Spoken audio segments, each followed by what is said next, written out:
Well, I think the first thing, Scott and I are pretty amazed at being only 10 months old that this is this has already happened. Obviously, I think it comes from a lot of hard work. That's the first and foremost thing. And then, you know, also the regular clientele we have that kept the word out in front of everybody and even had Arizona Highways take notice of our restaurant back in, was it last June? Summer. Yeah. And then just working hard from June until this issue hits, which is in about 2 weeks. So it means a lot to us for everything we've done. Yeah, I mean, I think it just really validates what we set out to do, at least for me. You know, I had, you know, as arrogant as it may sound, I had all intentions of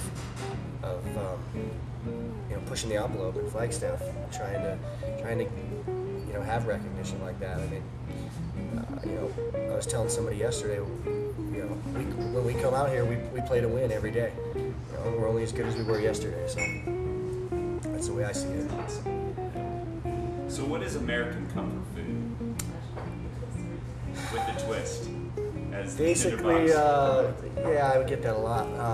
Kind of just American staples or foods that you recognize from your youth or your upbringing that are very approachable and soul satisfying, but also at the same time we're trying to put a modern twist on them. You know, for example, the duck leg mac and cheese, which everybody loves. You know, we do a meatloaf, but we're doing buffalo in there. Kind of some subtle twists, but things that people can grab onto but not be intimidated by.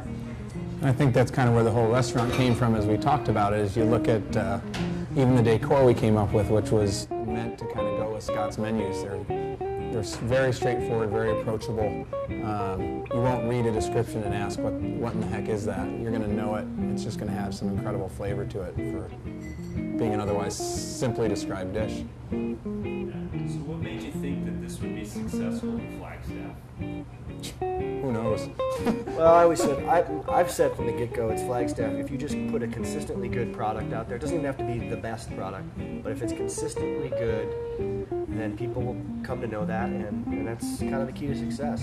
And it's, you know, it's easy to say only 10 months into it, but I think the key is working hard every day, being here every day, being on top of it every day, giving that little extra push that other people might have tired of, and I think it gets you to where we are.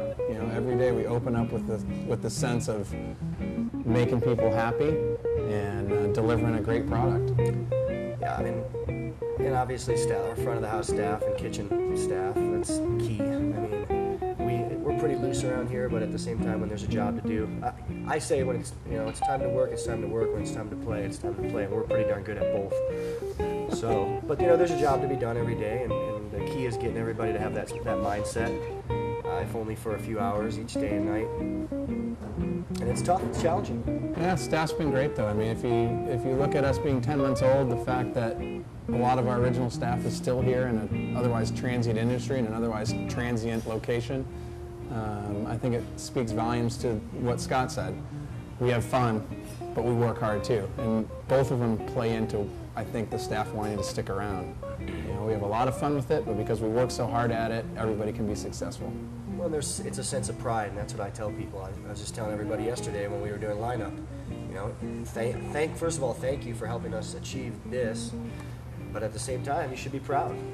You know, and like Kevin was saying, you know, a couple weeks ago, you know, sometimes you know you need to walk around with your chest puffed out a little bit.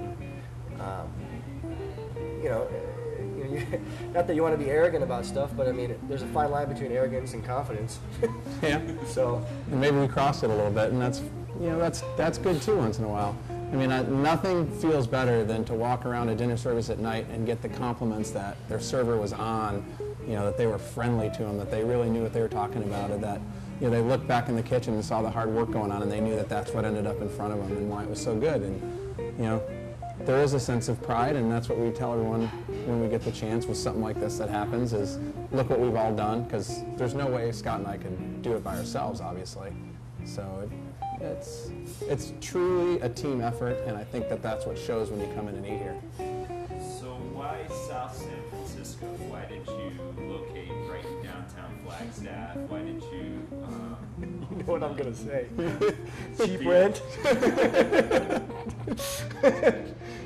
Well, there's a story behind this facility, at least when I was struggling to do this by myself before I convinced Kevin to come on board. But this place was kind of for sale. It wasn't. The people who were in here didn't really know what they wanted to do or were going to do.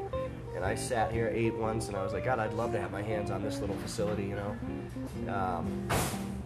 And 2 years later, you know, I guess things work out. You know, things happen for a reason, I guess, is what I'm trying to say. And, you know, we came in here initially, and it was just, you know, there's a lot of work to be done, and we didn't have much of a vision, and so we had help with that, and it just kind of evolved. And I like South of the Tracks. It's edgy. Yep. I think it matches with what we set out to do. We looked at other places, and we looked at the safe ones. I mean, as safe you can be for opening a restaurant north of the tracks, where everyone said you had to be successful in Flagstaff. And you know, after a lot of poking around, and then this thing coming back and falling in Scott's lap again, we sat down one day and said, why not do it south of the tracks? Let's just push the envelope in Flagstaff, which is part of our whole concept. Keep pushing, you know, push people beyond what they would otherwise do as a reaction. And I think that shows in the location we picked, the decor we picked, the way Scott puts his plates together, and the fact that you got to eat what Scott puts together. I mean, that's part of the charm of the place, and I think it's what keeps people coming back. I'll go back to the other thing about the South Side is who else will do it, you know? It's a great town. There's more to explore than 2 square blocks of downtown. Expand it down here, have some fun. As I always tell people, look, we're 180 steps from the train tracks. We're not that far away. Dining establishment, but with a lot of fun and a lot of activity and a lot of energy. And I think that's what was missing in Flagstaff and fine dining, is everyone wanted to stay in the mold of what fine dining is supposed to look and feel like. And I think we've stepped just enough across the line to create something different. I like stepping across the line. You do, don't you?